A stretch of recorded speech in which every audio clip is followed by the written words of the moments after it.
Hola, hola familia, ¿cómo estamos? Pues bueno, yo encantado de estar el día de hoy aquí con ustedes. Estoy con dos miembros de la clínica, dos personas que trabajan con nosotros en la clínica. Yo soy el doctor Juan José Rodríguez, soy director de la clínica y este es tu programa Voces en Terapia. La intención del programa del día de hoy es hablar un poco respecto al abordaje clínico y a indagar cómo hacemos nosotros un diagnóstico. Y bueno, primero quiero hacer que mis compañeros se presenten un poco para que los conozcas, que sepas quiénes son y qué es lo que hacen aquí. Y luego ya entramos un poquito en detalle en lo que es el programa. Héctor, bienvenido. Héctor, buenas tardes, buenos días, buenas noches. Héctor Medrano, psicólogo clínico. Hola, yo soy Edith Hermosillo y como bien lo dijo Juanjo, pues acá estamos colaborando con la clínica para hacer mejores diagnósticos para las personas que son atendidas aquí. ¿Tú a qué te dedicas? Bueno, yo soy psicóloga clínica, tengo muchos años dedicándome a la investigación, casi ya por 30 años, he desarrollado una línea de investigación sobre regulación emocional y prevención de algunas conductas de riesgo en la Universidad Autónoma de Aguascalientes y actualmente dirijo también una clínica de atención que se llama DBT Aguascalientes. Excelente. Héctor, platícanos de ti un poco. Bueno, pues yo soy psicólogo clínico, estoy trabajando ahí en la clínica Promesas de Vida, ya llevo también algunos años, más de 25 años trabajando en lo que es terapias, clínica, adicciones y como tú dices, Juanjo, creo que el diagnóstico es parte esencial de cualquier tratamiento y cualquier terapia tiene que ir orientada en base a un diagnóstico, ¿no?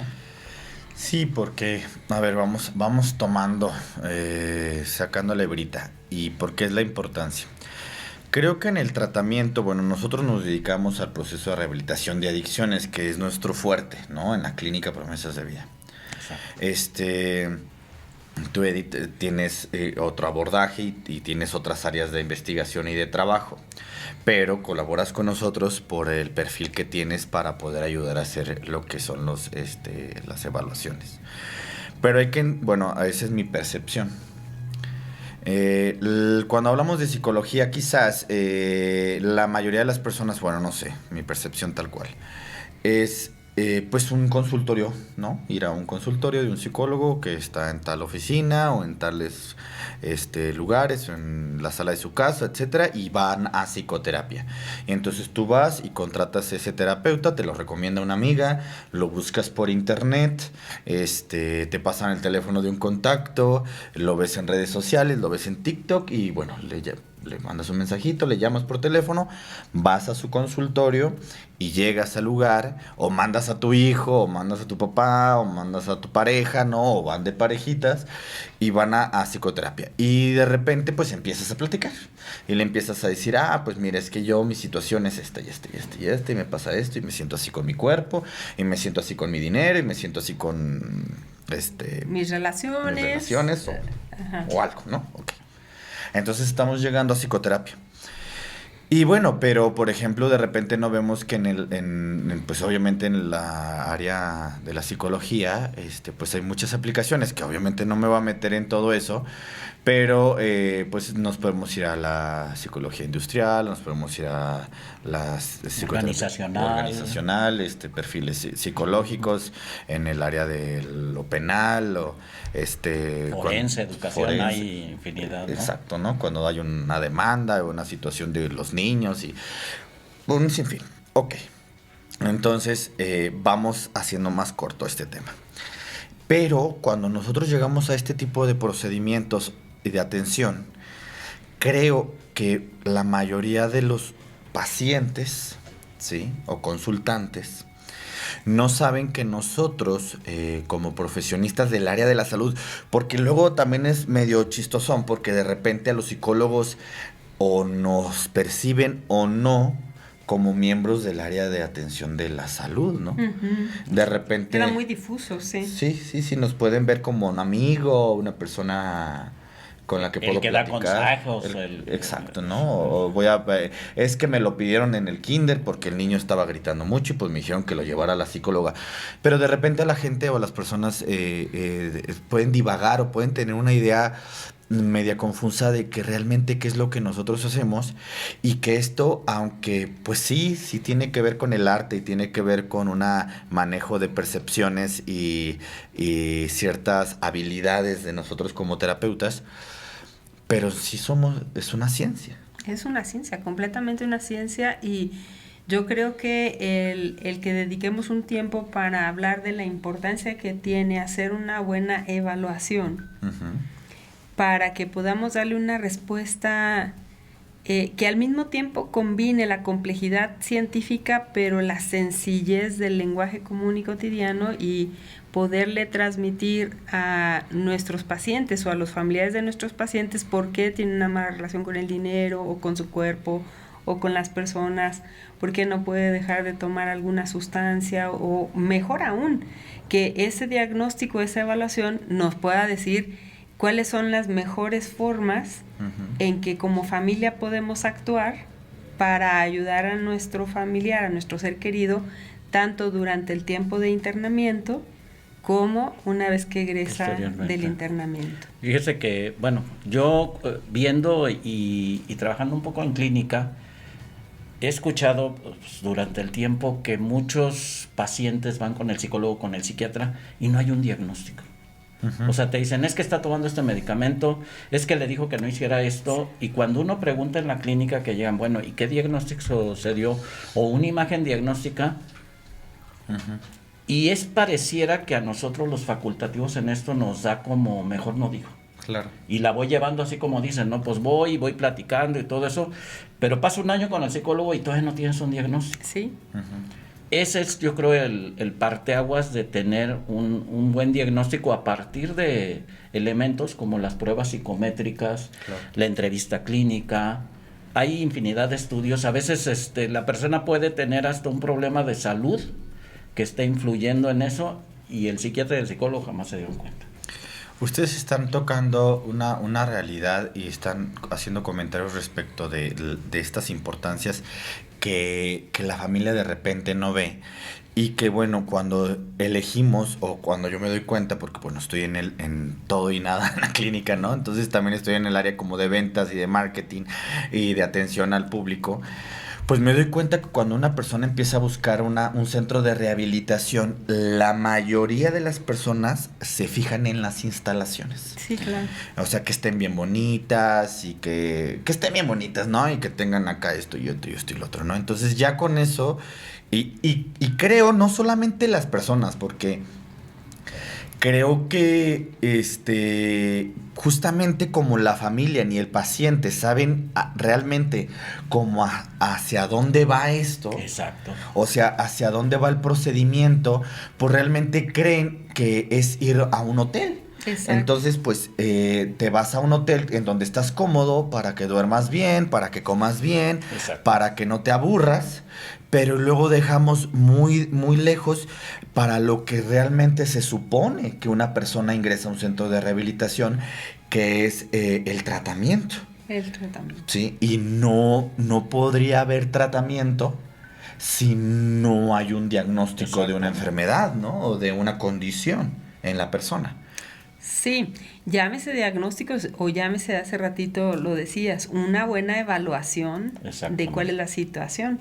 Y para eso tenemos muchos instrumentos en esta hermosa ciencia que es la psicología, que pueden ir, ya lo mencionaste, desde una muy buena entrevista clínica, escalas, inventarios, incluso hasta observaciones en salas que llamamos cámaras de Gesell.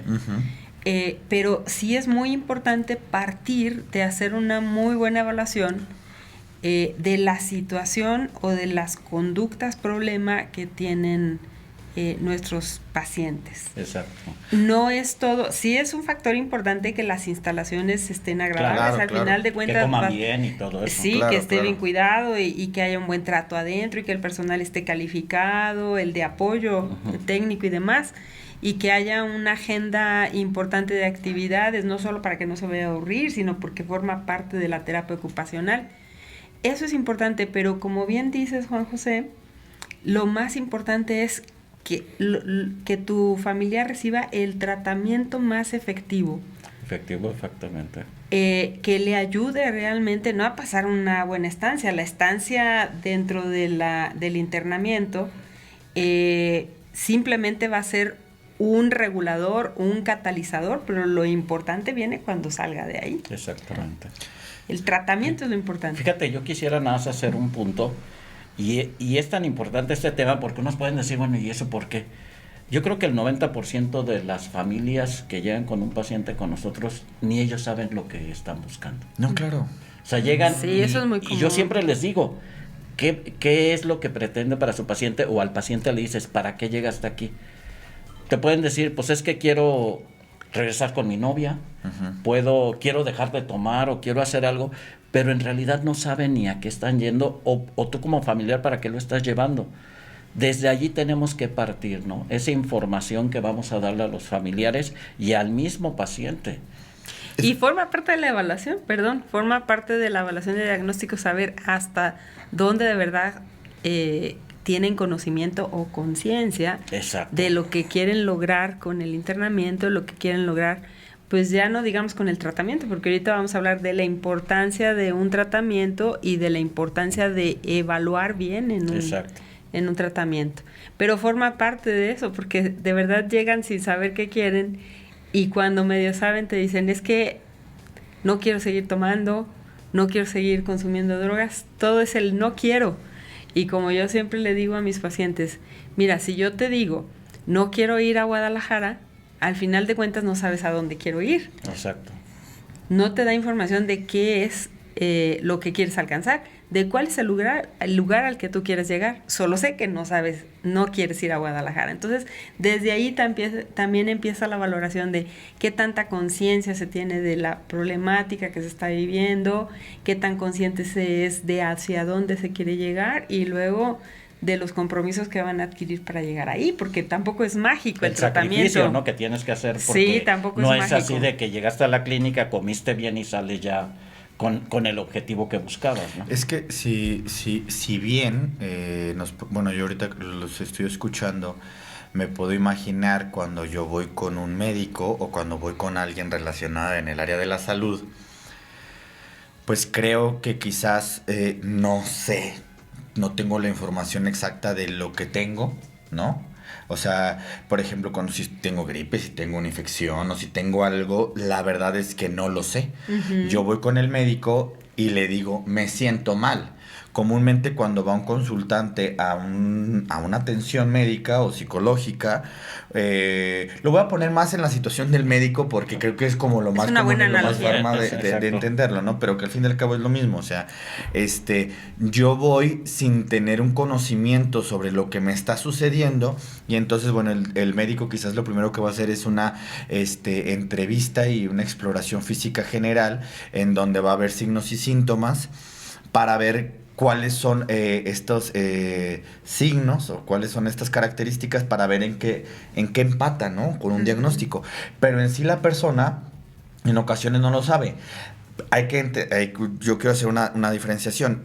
Aquí el proceso médico, aunque sí es bien importante, creo, en muchas situaciones en cuestión a enfermedades físicas, que sepa lo que está sucediendo a la persona, porque si la persona está enferma porque está comiendo algo y lo sigue comiendo, pues va a seguir enferma. Pero en la mayoría de las veces cuando vamos con un médico, pues te da 1, 2, 3 pastillas y la verdad es que no le tienes que entender mucho. De repente no sabes cuáles son los antibióticos y cuáles son para mitigar el dolor y cuáles son para la fiebre y cuáles son para los síntomas, ¿no? Pero te dicen, te lo tomas así, así y así y de aquí a 7 días, tan, ¿no? Entonces la persona puede hacer exactamente eso, tomarse sus medicamentos a tiempo y forma y pues sabe que va a llegar a un término, ¿no? Y de repente escucho personas que, oye, ¿y puedo tomar leche si me tomé tal medicamento? ¿Puedo tomar alcohol si tomé tal medicamento? Porque quizás no les interesa tanto descubrir el principio de su enfermedad o las características de la infección o cómo se llama, ¿no? O cosas así, solamente quiere curarse. No solamente no quiere tener sentirse bien. Sentirse bien, ¿no? Sentirse bien. Y entonces, pues también yo lo veo en el área psicológica, pero creo que acá en el área psicológica involucra sí o sí otro nivel de responsabilidad porque el paciente tendrá que tener conciencia, tendrá que tener recursos, tendrá que saber qué es lo que le está pasando y todo, porque el tratamiento no es tómate la pastilla a las 6, a las 7 y a las tal para que te cures. No, es un proceso que involucra más la acción del paciente, ¿no? Sí, definitivamente estableciste bien la diferencia. Aquí es muy importante que el tratamiento incluya el incremento de la conciencia del paciente para que pueda posibilitar más acción. Y en el caso de los pacientes que son internados, también el incremento de la conciencia de la familia y la evaluación, los diagnósticos, pues nos ayudan para eso, Juan José, para en algo que es tan abstracto como sufrimiento humano o dolor emocional que no sabes señalarlo exactamente dónde, existen instrumentos en la psicología que nos pueden ayudar, como en las veces de un escáner, a mirar más la estructura psíquica y poder ayudarle a devolverle al paciente y a la familia mayor claridad de lo que está viviendo, de lo que le está quejando, ¿verdad? Fíjate, como cuando decía Juan José, que vas con un médico y dices, me siento enfermo, no sé en realidad qué tengo, y el médico te hace el diagnóstico y te devuelve claridad diciéndose, mire, a usted le pasa esto en el hígado, los análisis resultaron así, tenemos que emplear tal terapéutica. Y eso hace la diferencia en un tratamiento. Yo, fíjate, y metiéndonos un poco en eso de los instrumentos, digo, ya con la edad pues uno adquiere experiencia. Yo escuchaba el otro día a Juan José en una de sus clases, y sí es cierto, se ha hecho como ¿qué será? Una epidemia de trastorno de déficit de atención, trastorno de esto, es la epidemia, ¿no? Ahorita pareciera que cualquiera puede diagnosticar, o sea, y vas con 3 sesiones y ya eres límite. Y sí, o sea, creo que los que hemos metido un poquito en eso, los instrumentos, bueno, el DSM-4, DSM-5 tiene criterios de diagnóstico muy específicos. Dentro de este tiempo yo he visto que los instrumentos de evaluación, y bueno, yo también estuve en la Autónoma, allí se manejan muchos instrumentos de evaluación, han perdido como cierta respeto, sí, ¿no? O sea, como que, y son muy útiles, porque el interpretar es muy peligroso. O sea, y es por lo que caemos en esas cosas, ¿no? De que, pues yo lo veo que no me puso atención, entonces déficit de atención. Y no, o sea, puede haber muchas cosas, que hay instrumentos muy buenos, porque hay otros medio patitos, o sea, que hay muy buenos, que te pueden llevar por buen rumbo tu diagnóstico. Y creo que eso es muy importante, a diferencia del área médica que decías, por eso se me vino la idea, un escáner, pues sí te saca lo que es, ¿no? Pero ahorita cualquiera puede decir, es que le hice el árbol y la familia y le interpreté que este cuate fue abusado, ¿no? Y se meten en una bronca porque van y le dicen a la familia, ¿no? Y ahí andas persiguiendo al abuelo, al papá y todo eso y nada que ver. Entonces, ¿por qué yo preguntaría, usted que es la experta, por qué han perdido vigencia? ¿Por qué ha sido como manoseado todo eso? Sí, porque no han tenido actualización. Como toda herramienta, las pruebas psicométricas tienen que ir evolucionando y tienen que ir adaptándose a los avances de la ciencia. Y a veces utilizamos instrumentos que son del siglo pasado. Es como si nosotros quisiéramos hacer un hoyo a pico y pala cuando podemos tener una mango de chango. O incluso podríamos tener ya ahorita instrumentos de control remoto, o sea, de manejo a distancia, que podrían hacernos con mayor precisión y en un menor tiempo ese hoyo que buscamos hacer. Y desafortunadamente, hay que decirlo, el área psicométrica es muy cara. Sí. Los avances son muy caros. Las grandes editoriales que se encargan de hacer las actualizaciones de las pruebas que van a la vanguardia, que van integrando todos los avances que tienen, las teorías, las ciencias, las nuevas psicoterapias, pues cuesta mucho. O sea, tener un test que sea actualizado, pero además que esté adaptado a las condiciones de nuestra cultura, exacto, también cuesta mucho dinero. Y para un psicólogo en lo individual, estar pagando la licencia y estar pagando la capacitación y la actualización, a veces muchos psicólogos en su consulta privada no le alcanza a retribuir lo que cobran en la consulta.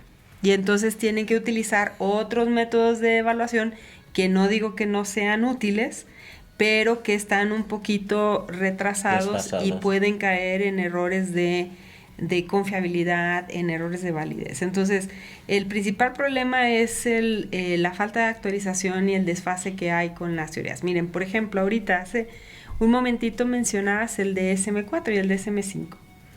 El DSM-5 acaba de morir. Lo acaban de decretar muerto. Y la verdad es que esto no es de ahorita.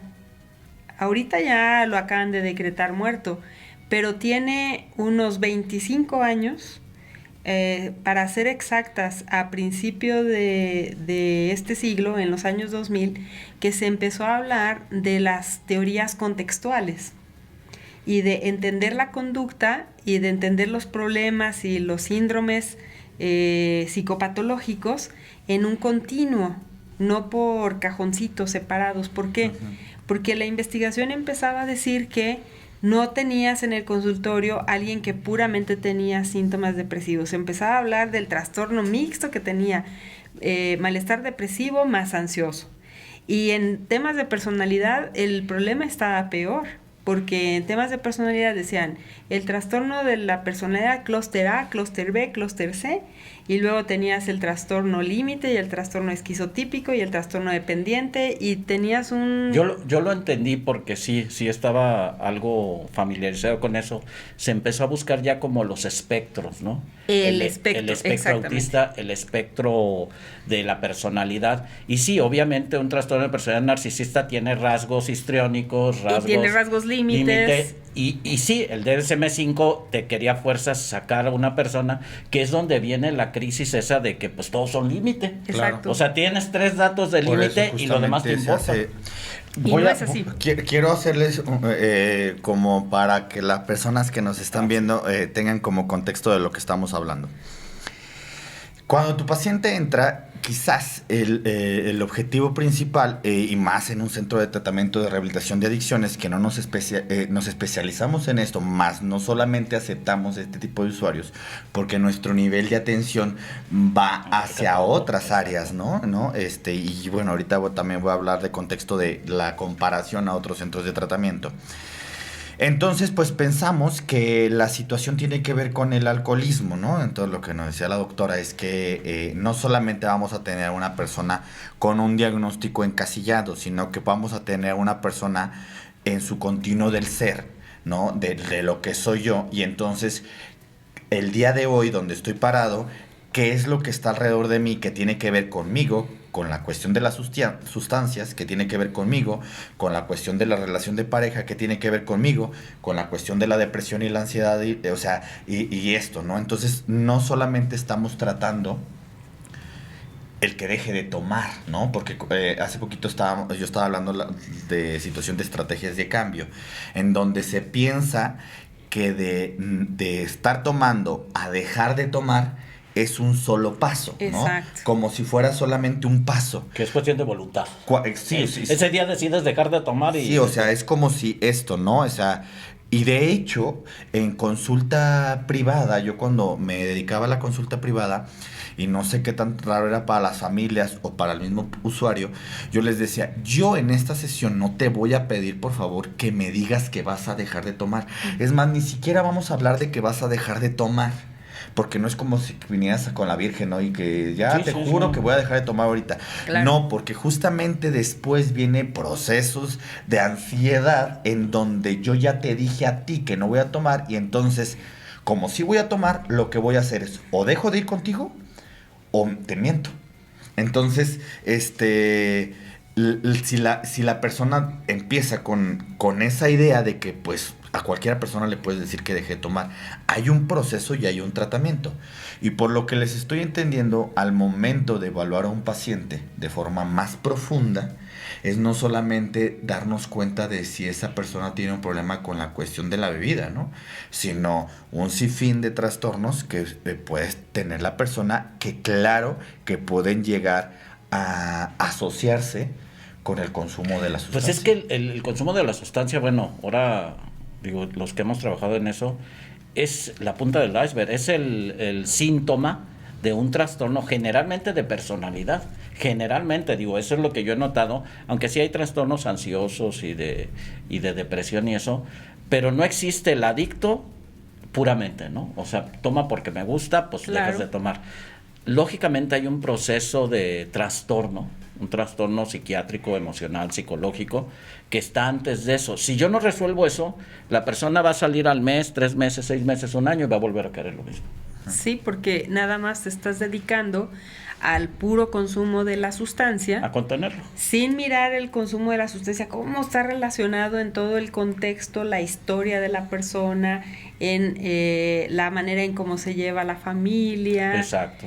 Todo está dentro de un contexto que funciona de manera orgánica. Y entonces el consumo de la sustancia viene a ser una función específica en la vida de esta persona en ese contexto. Y un buen diagnóstico para identificar cuál es el rasgo principal de la personalidad que está asociado a ese consumo y luego cuáles son los problemas clínicos que hay con las emociones en torno a una desregulación emocional y luego esto cómo se puede relacionar con el contexto, tenemos una mirada más integral de los pacientes, que es justamente lo que ofrece este tratamiento que dan ustedes. Cuando una persona entra a un tratamiento como este, porque bueno, también hay que hablar de la realidad que nosotros manejamos en la clínica. En la clínica nosotros vendemos un procedimiento que es como general, que es el internamiento durante cierta cantidad de tiempo, que comúnmente son 90 días, que son 3 meses. Se puede vender un proceso más corto, más largo. Y bueno, tenemos en diferentes momentos, obviamente las evaluaciones comúnmente o siempre son al inicio de un tratamiento, pero también cuando va evolucionando el paciente, se pueden o vamos descubriendo más cosas en el paciente, se pueden ir viendo esas necesidades en todas las áreas, ¿eh? Estoy hablando que si del dentista, estoy hablando del traumatólogo, estoy hablando del psicólogo, estoy hablando del neurólogo, estoy hablando del psiquiatra, estoy hablando de que se le indicó un medicamento farmacológico, o sea, un tratamiento farmacológico al inicio y quizás el esquema puede cambiar o puede variar en cantidad o en marca o cosas así. Y generalmente, ¿no? Así es siempre, ¿no? Así es, ¿no? Entonces, bueno, como para dejar claro, en la evaluación generalmente se indica la mayoría de las pruebas que se puedan realizar al inicio del tratamiento, porque así lo manejamos nosotros en la clínica, se hace en laboratorios, se hace el antidoping, se hace una evaluación psiquiátrica, las evaluaciones psicológicas, se hacen evaluaciones sobre que tiene que ver con el consumo, se hace una evaluación con el ortodoncista, etcétera. Pero mi pregunta es, todos los pacientes, según su opinión y el por qué, para que las personas nos puedan llegar a entender, porque este video, vuelvo, es una intención de que quede grabado y que quizás posteriormente, o las personas que nos están viendo ahorita, les quede más claro cuando nosotros les llamamos por teléfono y les decimos, oye, ¿sabes qué? Es que bueno, de cajón, de inicio que llega tu paciente, estamos viendo que él tiene estas características diferentes a este otro, o sea, es diferente una mujer embarazada a una persona adulta de 70 años, a un jovencito de 15 años, 20 años, o sea, en contexto, en salud, tanto física como emocional, pueden tener variaciones y necesitar varias cosas. Pero bueno, en algún momento del tratamiento nosotros les estamos hablando y les estamos diciendo, necesitamos hacer una evaluación. Y ya bueno, en esa llamada les explicamos qué es. En su experiencia, la manera en la que ustedes opinan, ¿qué le dirían a estas personas? Como si estuvieras tú hablando con esta persona y te diría, oye, pero es que mi paciente ya lleva 2 meses de tratamiento o acaba de llegar, ¿a poco si es necesario que le hagamos todo eso si está muy jovencito y su problema nada más es de, pues que de repente su consumo de marihuana empezó a tener un problema? No sé si me da a entender, o sea, estas realidades en donde la familia no quiere gastar porque necesitamos hacer más cosas, ¿no? En el paciente y no quiere hacer eso más porque quizás no quiere gastar, pero no le queda muy claro qué tan necesario es que se hagan ese tipo de pruebas, ¿no? No sé, doctora. Yo me quedé pensando ahorita, Juan José, que cómo me sentiría yo si voy con un dolor en el abdomen y voy al internista y el internista me dice, la tengo que abrir para ver qué tiene y no me manda a hacer cómo ando de la sangre, ni de la presión, ni de... A mí me daría un poco de desconfianza y de miedo y claro que aunque estuviera limitada de recurso económico, pediría que me hicieran una buena evaluación antes de meterme a un quirófano. Exacto. Claro. Porque entre más datos tenga el médico de cómo entro yo al quirófano, mejor va a ser la ejecución del médico, porque si no el médico entra un poco a ciegas. Pero si ya sabe que tiene que cuidar mi presión, porque se me baja y tiene que cuidar que la presión no se baje, si ya sabe que tengo cierta anemia, no sé, un montón de indicadores, entonces la operación tiene mucho más probabilidad de salir bien y sin complicaciones, de ser más efectiva. Me quedo pensando en ese ejemplo por la analogía que estamos manejando con la medicina. Yo le diría a un paciente, sé que el esfuerzo que está haciendo es mucho y que ya vive un cansancio muy grande con su familiar. Sé que las condiciones económicas no pueden ser muy favorables, entiendo esa parte. Al mismo tiempo sé que quiere que su familiar ya salga de esta. Entonces hagamos un esfuerzo, ver de qué manera podemos darle al psicólogo tratante las mejores herramientas, la mejor información disponible para que el tratamiento que vaya a hacer con su familiar tenga mayor probabilidad de ser efectivo. Yo le diría eso al familiar. Sí, yo he estado mucho en lo que comenta Juanjo. Creo que muchos familiares, siempre la clínica, el meter a alguien a la clínica es ya los últimos, las últimas oportunidades que hay, porque ya lo llevaron al psicólogo, ya lo llevaron al psiquiatra, lo llevaron con el padre, con el brujo y todo eso. Entonces la gente llega desconfiada. Y aquí es donde, bueno, digo, la doctora es la especialista, el entregar algo por escrito, los mensajes que mandamos cada semana, eso le da confianza, porque se da cuenta al familiar que le estamos diciendo algo cierto, porque el familiar tampoco se cierra los ojos, o sea, cuando le dices, es que su paciente hace esto y esto y esto y se queja de esto y dice, así es. Cuando uno no tiene la capacidad para darle información, mejor no la des.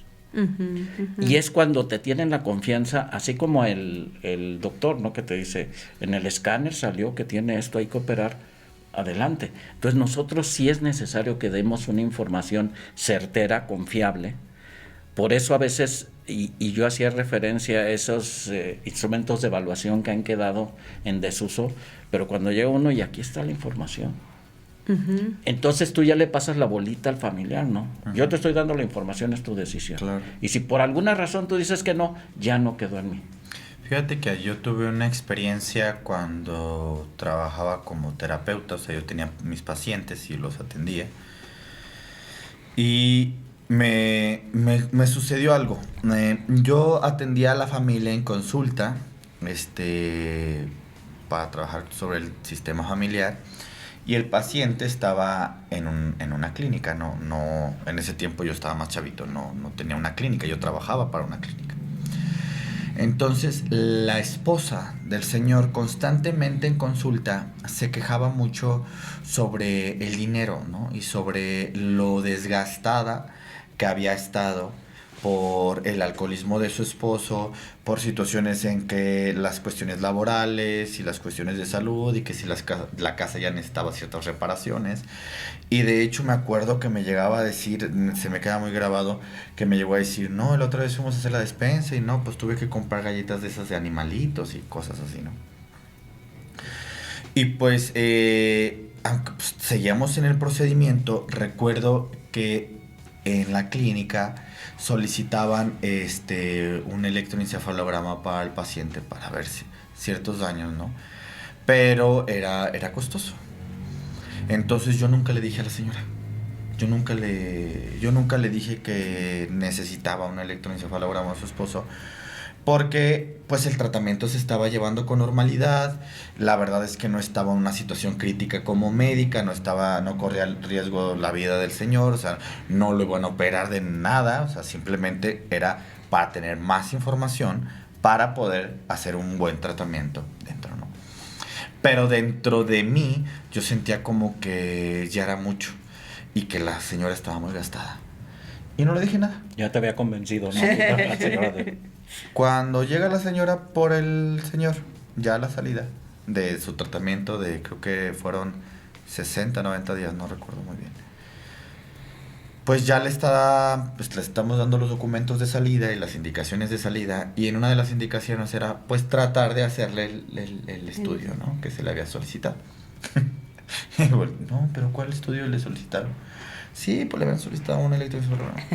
No, a mí nunca me dijeron. Dije, sí, señora, no. Es que yo nunca se lo pedí porque la verdad, pues yo veía que usted estaba sufriendo por la cuestión del dinero. Estaba comprando galletas de animales. Sí, y entonces la verdad es que yo no tuve la posibilidad emocional. Pues yo me di cuenta, pues no se lo pedí. Y volteó y me dijo, mira, ¿sabes qué, Juan José? Lo entiendo y gracias, ¿no? Por preocuparte por mí. Pero esa no es tu decisión. Uh-huh. O sea, esa es mi decisión. Porque él es mi esposo.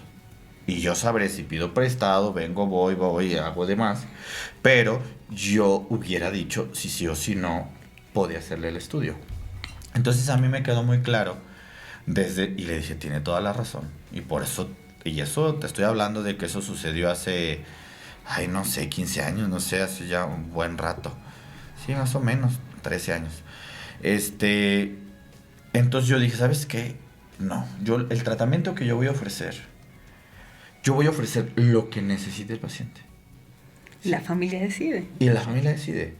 Tenemos pacientes con obesidad mórbida y entonces se le hace un esquema nutricional que está fuera de la situación de la clínica porque aunque tiene nutriólogo y se pueden hacer variaciones en el alimento, pues sí hay situaciones muy específicas en algunos pacientes que tiene que ser aparte y medicamento que es aparte, que no lo cubre el tratamiento. Entonces yo le dije, pues bueno, yo voy a decir no, quizás no vino a bajar de peso el paciente, pero tiene una situación, necesita por todo, o sea, él necesita esto y yo no me voy a quedar con esa opinión para mí, ¿no? Uh-huh. Porque ya está dentro del paciente y no, ¿y cómo van a gastar más?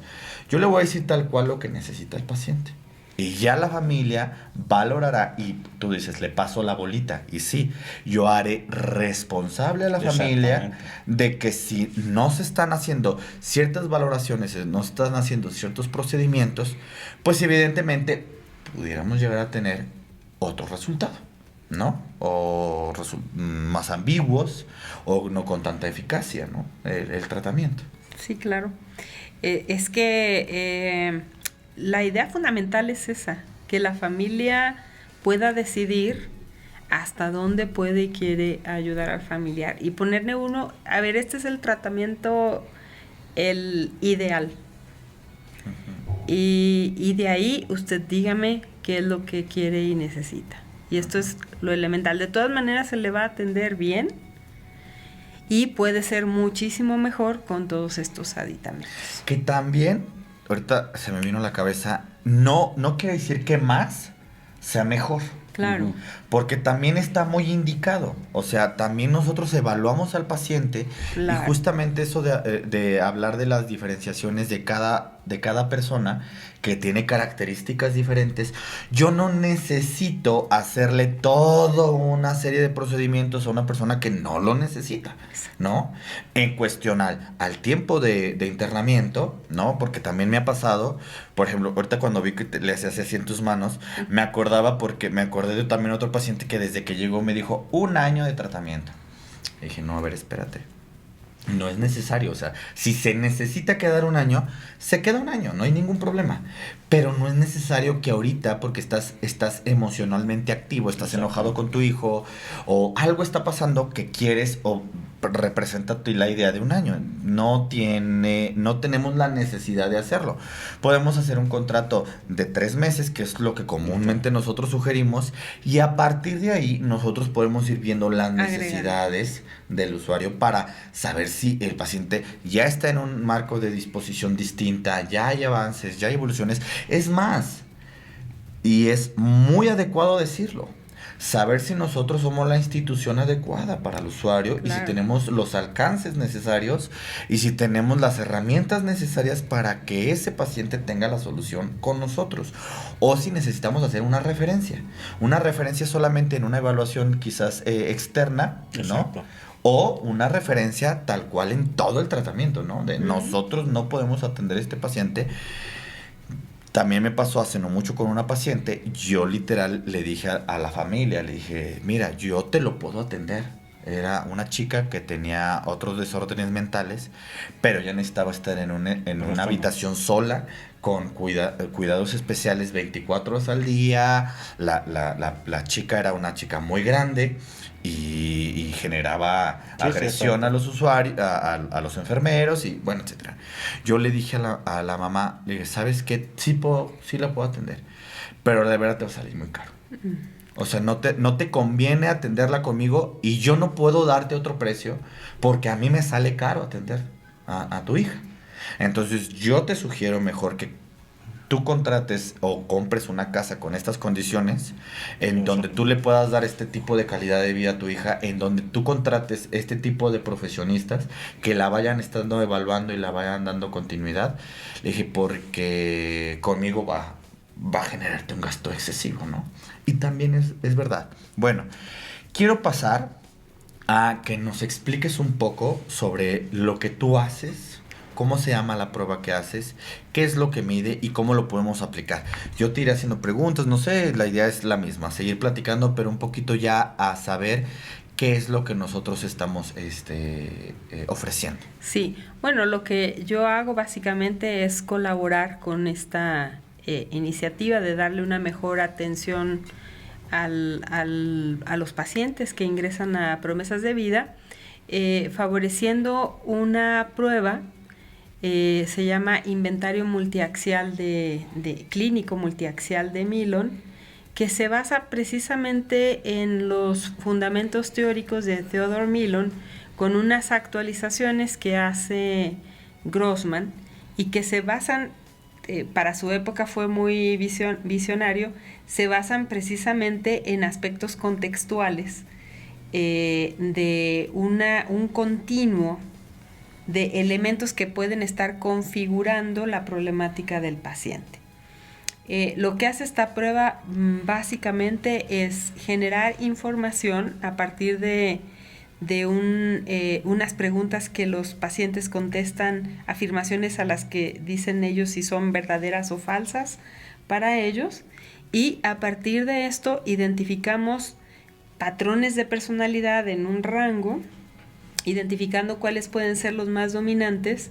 Identificamos si en ese patrón de personalidad existe un desajuste severo que puede hacer una patología de severidad profunda en el comportamiento habitual de la persona, que eso es la personalidad, es ese patrón consistente, esa forma consistente en cómo nosotros actuamos, independientemente del contexto, es como nuestro sello personal, esa es la personalidad.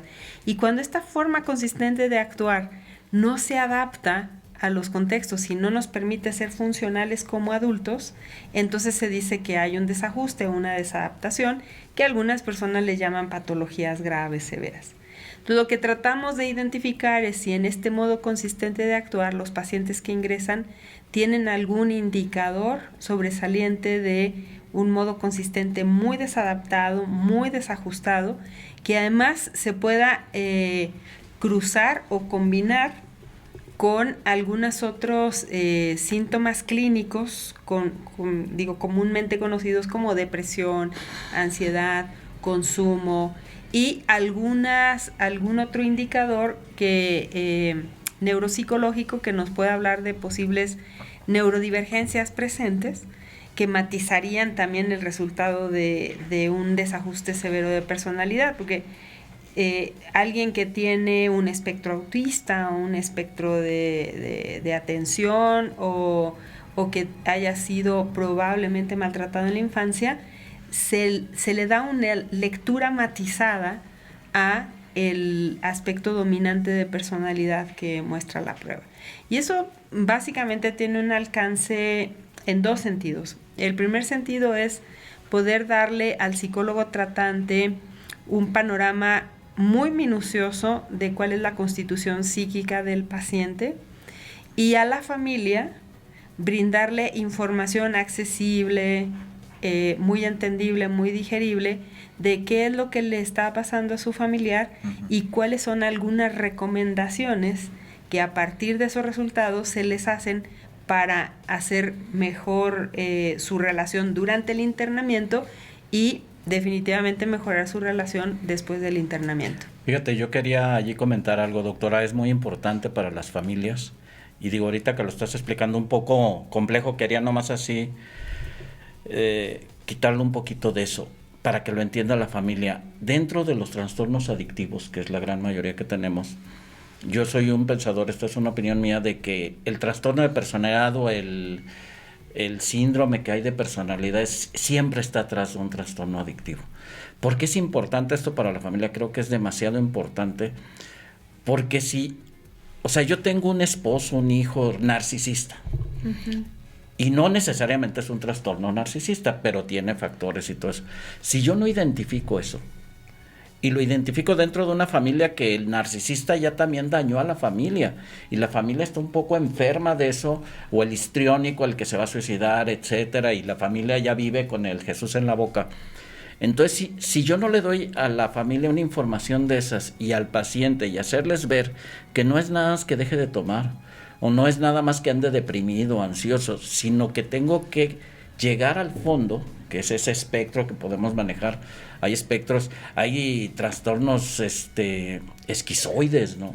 Y si yo no llego a eso y no hay una medicación, no hay el tratamiento adecuado, de nada sirve. Sí, totalmente. Y fíjate, ahorita que decías el trastorno narcisista, la verdad es que hay mucho estigma y mucho desconocimiento aún en algunos profesionales de la salud, en nuestros colegas de psicoterapia, con respecto a estas características narcisistas. Porque, en primer lugar, como decíamos, es un espectro. Y en ese espectro, el comportamiento de personalidad o el modo consistente de actuar con grandiosidad, con una autoestima muy elevada. Sin empatía. Aparentemente sin empatía. Ahí dentro de ese espectro tendríamos que ubicar la función del narcisismo. Y por ejemplo, la prueba que aplicamos nos dice si el comportamiento narcisista, si es que llega a salir un comportamiento narcisista, es un narcisismo bondadoso. Eso sí no me lo sabía. Ajá. Es un narcisismo bondadoso en el sentido de una persona que sale a la luz, es líder y emplea su liderazgo y emplea sus cualidades de como que grandiosidad ayuda y eso, pero para atrás ayudar es a los demás, narcisista, ¿verdad? Para ayudar a los demás, o sea, no hay empatía. Pero está buscando un reconocimiento intrínseco busca el reconocimiento, o sea, su motivación intrínseca es obtener ese reconocimiento, pero ayudando a los demás.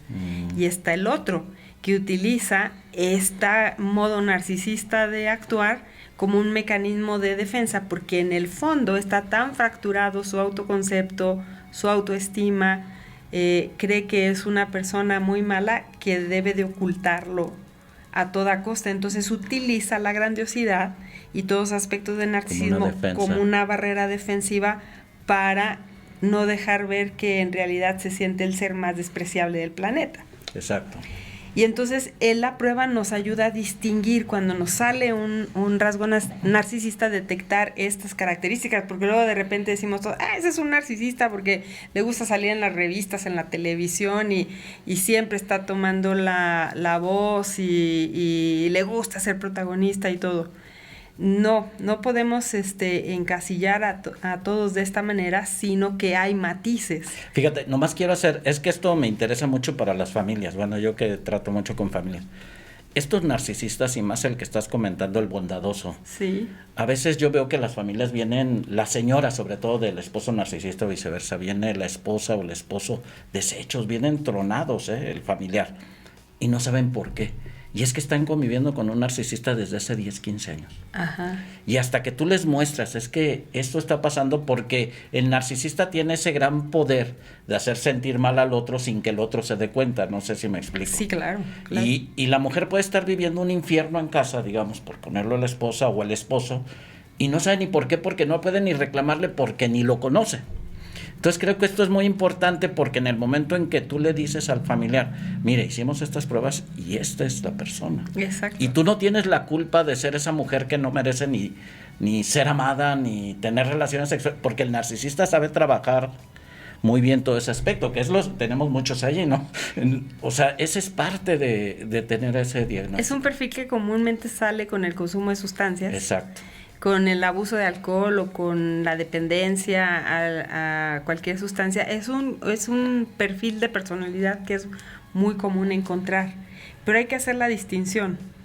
Generalmente cuando la característica narcisista sale elevada con una característica antisocial y con una característica sádica, cuando tenemos una elevación en estos 3 puntos, entonces tenemos narcisista que daña, que no tiene empatía, que hace gaslighting.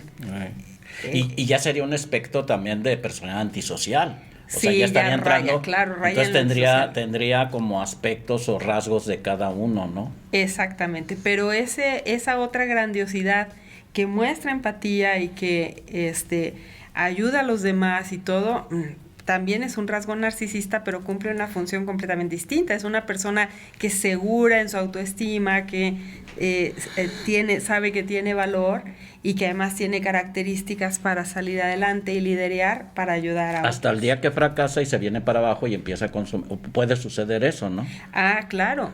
Como la fuente principal es el recibir ese reconocimiento externo, incluso aunque sea bondadoso, hay que ayudarle a aprender a reconocerse internamente. Exactamente, si el día que lo deja la mujer o el hijo, la persona se viene para abajo y es cuando te dice el familiar, es que estaba muy bien hasta ese día. Claro. Y allí se acabó. Para el clínico esto es muy importante saberlo, esta diferencia del rasgo. ¿Por qué?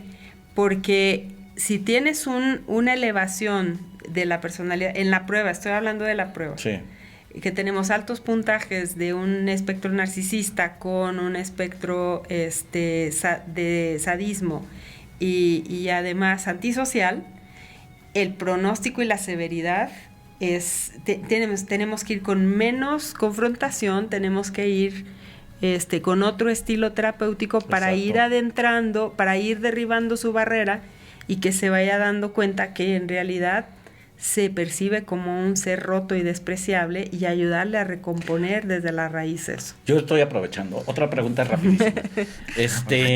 No, digo, en esa persona, como dices, es diferente la confrontación. Entonces, cuando a veces, porque el clínico caemos en que, digo, así lo decimos, no hay que romperle la madre. O sea, sí, estoy haciendo lo contrario a lo que debo de hacer. Exactamente. Si ves una configuración narcisista, pero no tienes a profundidad, a precisión de qué tipo de configuración es, y tú entras con una técnica confrontativa que está demostrada, que sirve y todo, no va a funcionar porque esa persona tiene esta estructura. Okay.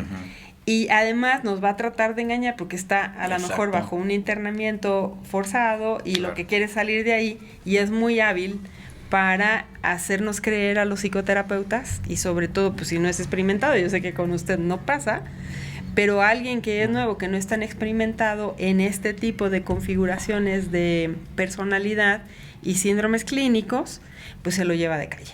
Okay. Y nada más está buscando la salida del internamiento. A mí me gustaría que para abordar un poquito sobre el lenguaje que tienen las familias que nos pueden estar viendo, nosotros estamos hablando de estas características o trastornos de la personalidad. Entonces estamos hablando de una personalidad sádica, un narcisista, un antisocial. Pero la familia de alguna manera quizás no nos está entendiendo. Entonces quisiera que supieran ellos que, por ejemplo, cuando se entrega un reporte y cuando tenemos la autorización del paciente respecto a la divulgación de su información para las personas que quedan como representante legal, hay un reporte que se le entrega a la familia en donde se manejan otro tipo de lenguajes. O sea, hay un reporte que es el que se integra al expediente. De hecho, los dos reportes se integran en el expediente. Pero en el expediente hay un reporte que va dirigido para el profesional del área de la salud, en donde quizás tenga, justamente hablabas tú de estas sutilezas y escalas y cosas que de alguna manera el médico psiquiatra, el psicólogo, quizás el nutriólogo no, y probablemente el médico que es especialista en adicciones podrá entender algunas cosas, no todo. El reporte que se le entrega a la familia es con un lenguaje más claro y comprensible para que ellos estén entendiendo qué es lo que me está diciendo claro. Esta situación, ¿no? Claro. Los reportes que se hacen tienen un manejo de lenguaje completamente distinto. El que es orientado para el clínico tiene todo un lenguaje técnico, tiene métricas, tiene gráficos para que puedan ver cuáles son las elevaciones más sobresalientes y cuál es la combinación que tenemos ahí en torno al consumo de sustancia o la problemática que tenga de relaciones dependientes o de adicción al juego, o incluso decías tú de problemas con la alimentación. Uh-huh. Y esto le ayuda al clínico porque pues hablamos un lenguaje común y le decimos esto significaría que en terapia tuviéramos cuidado con estas y estas estrategias. Simplemente como recomendaciones, porque claro que el psicólogo tratante, el clínico, es quien lleva la mano y es el director de la orquesta, es simplemente un apoyo. En cambio, para las familias, Juan José, les hablamos de conductas que ellos observan en sus familiares. No les hablamos de diagnósticos, sino les decimos: presenta problemas con el manejo del enojo, se enoja por esto y por esto otro, el enojo lo lleva a consumir, ha tenido situaciones difíciles. Es agresivo. Insulta y cosas de esas, ¿no? Exacto. Le hablamos con un lenguaje muy, muy accesible, que obviamente detrás están todas esas sí, o sea, una falta de categorías. La falta de control de impulsos. Sí, estuve leyendo un poco sobre el resultado que se da a la familia. Perfecto, o sea, creo que hace referencia muy bien inclusive al espectro de que esta persona tiende a hacer esto, tiende a hacer lo otro. Hay que impulsarlo a hacer estas cosas. O sea, sí, yo vi y hay un lenguaje totalmente diferente para la familia. Lógicamente, inclusive para nosotros nos sirve porque hay cosas que por eso es tan necesario esto, porque hay cosas que sí necesitamos dejar claras en un trastorno de personalidad. Claro. Y a veces muchos familiares, muchos pacientes, inclusive nosotros, no sabemos que estamos tratando con una persona antisocial que puede tener un comportamiento perverso. Sí. Y así, ¿no? Que te está convenciendo, a veces hasta el psicólogo sale, no, ya cambió, señora. No, mire, ya. Incluso en el reporte se matiza ese tipo de etiquetas porque están muy estigmatizadas, como les decía hace ratito, del narcisista. Uh-huh. De repente hemos visto tantas cosas en redes sociales que se ha estigmatizado mucho. Exacto. Y se ha malentendido. Igual también del antisocial, o igual también de histriónico, límite. O el sádico. Uno piensa en las películas o lo que le han mostrado a uno en la televisión y en las redes sociales, claro. Y no necesariamente quiere decir eso. tienen unas connotaciones muy distintas, entonces tratamos de que los reportes a la familia sean entendibles y no etiqueten más a su paciente, sino Exacto. que vean, si le salió un resultado, por ejemplo, de sadismo o de masoquismo, no le damos ese nombre, sino cuál es la función que tiene y cuál es el comportamiento que Sí, representa. y es que estas palabras, por eso iba mi comentario, porque estaba checando y que el reporte que se le da a las familias, y sé que son distintos, y pues para que a la familia le quede claro que de alguna manera van a entender y le van a dar utilidad a ese reporte para la convivencia que tengan con el paciente durante el tratamiento y posteriormente en el tratamiento, y que si después todo este tipo de pruebas, porque no es la única que se pueda realizar, hay varias cosas que hacemos en la clínica, Claro. todo esto se lleva dentro de un expediente clínico, y hay algunas pruebas, el expediente clínico como tal, por ley no se lo puede llevar la familia,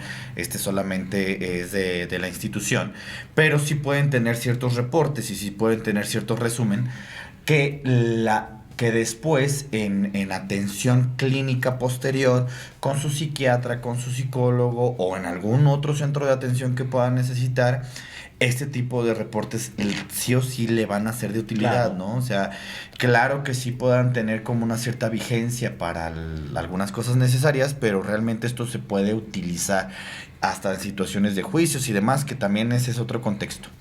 Quiero ir terminando nuestro programa, Se me porque fue ya... rapidísimo. Sí, así es. Al principio pensamos que, ay, ¿de qué voy a hablar durante una hora?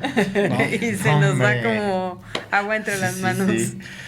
La idea es que pues la familia tuviera un acercamiento un poco más sobre lo que nosotros hacemos como clínicos, como en el área psicológica, darnos a entender un poco que cuando nosotros hablamos de ciertas condiciones del paciente o ciertas necesidades de algunas cosas, pues de repente no es porque a nosotros se nos ocurra, o sea, hay un abordaje y hay una forma de analizar a un paciente para saber qué es lo que necesita.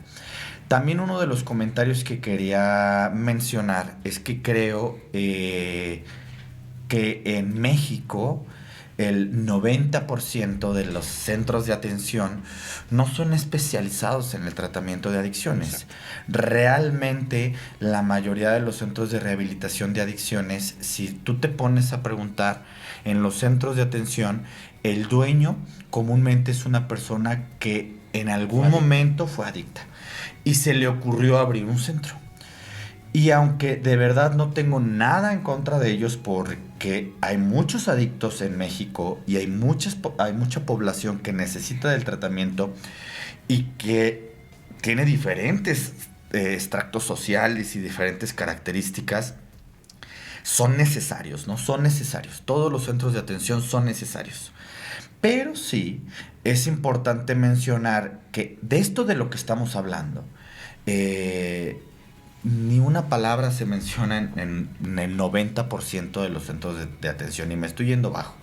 O sea, la verdad es que en la mayoría de los centros de rehabilitación, porque eso es lo que buscan los clientes, es que porque si no buscaran eso los clientes, pues simplemente no existieran los centros de tratamiento con estas condiciones. O sea, se quejan muchos de los anexos y se quejan muchos de los centros, pero si no tuvieran clientes y si no tuvieran pacientes para poder pagar lo que se está haciendo, pues realmente pues no existen, ¿no? Exacto. ¿Por qué existen? Pues porque la gente los contrata, porque la gente va a ellos, ¿no? Porque los necesitan y porque al fin y al cabo están buscando en la mayoría de los casos, están buscando la economía, o que este es otro estigma y que, híjole, nos vamos a aventar, es que nos podemos aventar muchos programas. Sí. Pero, por ejemplo, la clínica, una de mis premisas principales y de los primeros videos que grabé en un periódico, fue la respuesta sobre si el tratamiento de adicciones era un castigo o un premio. Y entonces abordé el tema desde esa idea. Obviamente ese es otro programa, pero no es ni un premio ni un castigo, pero en ocasiones las personas visualizan que si van a llevar a una persona con estas características es porque es un premio, o si la van a llevar a este tipo de características es porque es un castigo. Y entonces creen que esa es como una manera de elegir un centro de tratamiento, saber hacia dónde te voy a llevar, porque o te voy a premiar o te voy a castigar, como si fuera un método muy conductista en donde te doy una palmada o te doy una paleta, ¿no?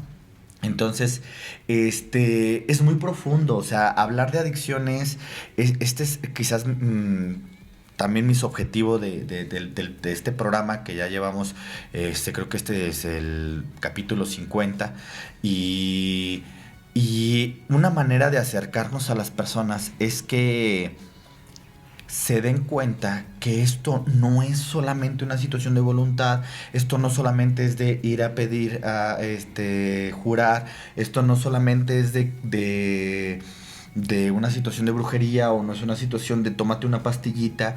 No, es muy complejo. Las adicciones para mí son de los trastornos o de las circunstancias más complejas, porque según hasta la evidencia de los teóricos de diferentes teorías, desde el humanismo, el conductismo, el psicoanálisis, hablan del tratamiento de la salud mental y las adicciones. Exacto. ¿No? O sea, porque el cerebro adicto se transforma.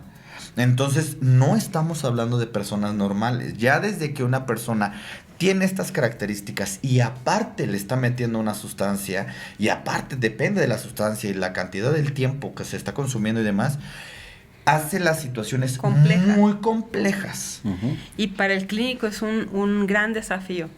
Fíjate, ya estamos terminando, Juan José, y yo quiero comentar algo. Yo desde la parte más externa, como colaboradora externa, hay una cosa que me hace sufrir mucho con mis pacientes, que es cuando veo la necesidad de un internamiento, y hasta antes que conocía esta clínica de promesas de vida, yo sufría mucho porque decía, ¿a dónde los mando?